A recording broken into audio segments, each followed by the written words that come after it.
Nyaga Media, take away now is a time. Hello guys, wafasi wa Nyaga Media. Leo nipo mtaani, nimekutana na msela fulani, mwimbaji wa gospel ambao wanamwita Levo Vivo.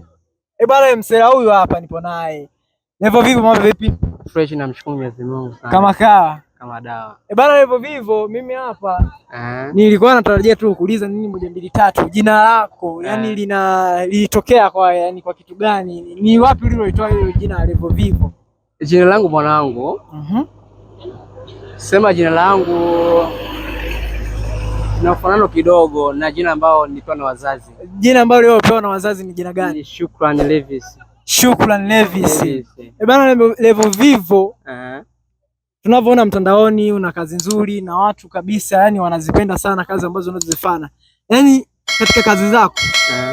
Sasa tukawa tunaangalia na kazi kama 5 hivi. Ndio. Ni kazi gani ambayo wewe unaiamini sana kuliko kazi nyingine? Kuna wimbo ambao nimeweka YouTube hivi karibu. Una video. Wimbo naamini sana kabisa. Unazungumzia maisha. Unazungumzia maisha. Ndio. Hivi tunaweza tukakuomba ukaimba hata kipande kidogo kwa yani kidogo tu, kidogo kwa ambavyo yani kipande kidogo kwa katika hiyo nyimbo ambayo unasema kwamba unaamini sana. Ipo inawezekana. Bwana Levo Vivo mwenyewe anasema kwamba anaenda kutuimbia kutupa acapella. Tumsikilize kidogo. Baba, nimechoshwa na maisha haya ya kudharauliwa na kusimangwa. Baba, naomba huyu msamaha unipushe majanga. Siwezi pigana na vita hii wakati wewe upo umesimama kama mlinzi. Kweli. Baba, ni bless ya leo sio ya jana. Guys, ulivyosikia tu mstari yenyewe yani alivyoandika mambo kabisa ni mazuri sana. Bwana Levo Vivo, ni kitu gani ambacho unachotaka wafuasi wa Nyaga Media au wafuasi ambao wanakufuatilia wana mtandao wakufanyie?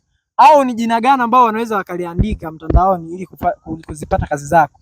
Mimi bwana naitwa hapa Levo Vivo Gospel. Kazi zangu zinapatikana YouTube, andika TikTok, Instagram, popote napatikana. Na ni kitu gani ambao unachokitaka watu ambao wanakufuatilia wakufanyie katika maisha yako? Bwana mimi nahitaji wao wanafanya subscribe ili kazi ambao naziposti zisipitwe bila kuangalia.